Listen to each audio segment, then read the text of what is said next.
I feel very blessed to have this opportunity to work on my Detroit music and make this happen because it's going to, I think, make a lot of noise, so to speak. It will make a lot of noise. It'll be something that a lot of people are going to talk about for a very long time.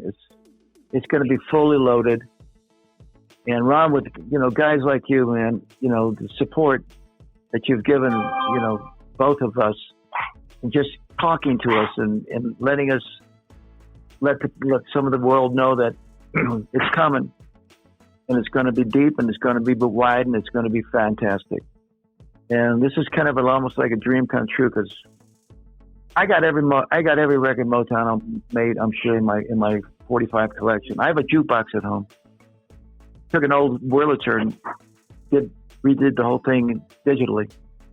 And man, I tell you, you play these Motown records over the jukebox, a real jukebox, sounds just as good as it sounded years ago.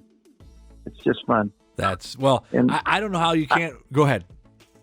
I just feel honored that we're doing it. It's something that I, obviously years ago thought about doing, and thanks to Brian, it's coming to fruition.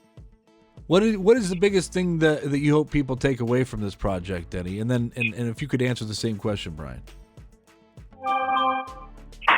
I think we're doing something for posterity. I think we're doing it because it's needed. I think it's going to help heal us during this time. I think we all need a good news kind of situation going on because so much bad news is going on all the time.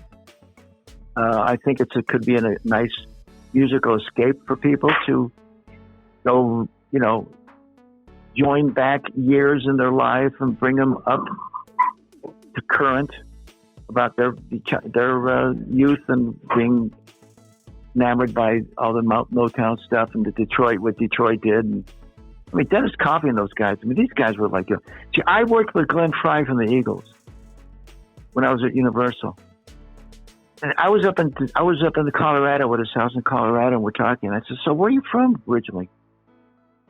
He said, "Detroit." I said, "Detroit?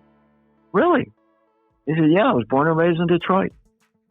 That gave me the idea of maybe doing something about Detroit years ago.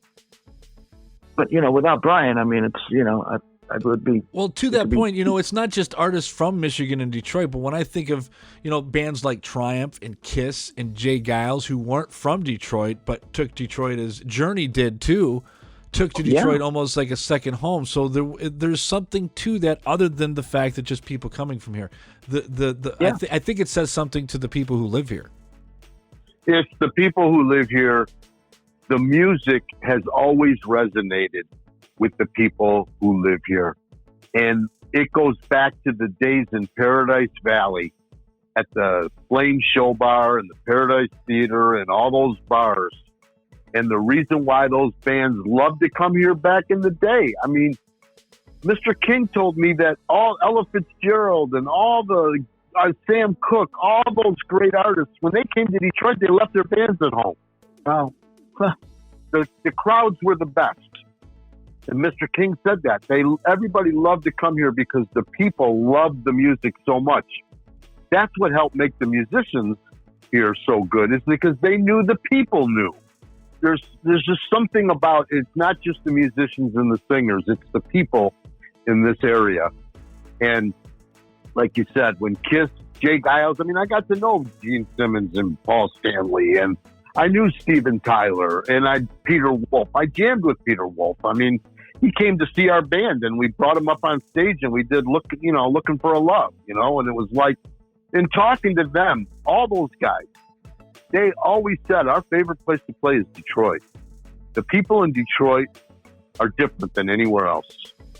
So I think that all goes down to the musicians, the fans, the people, and it's the unity, man.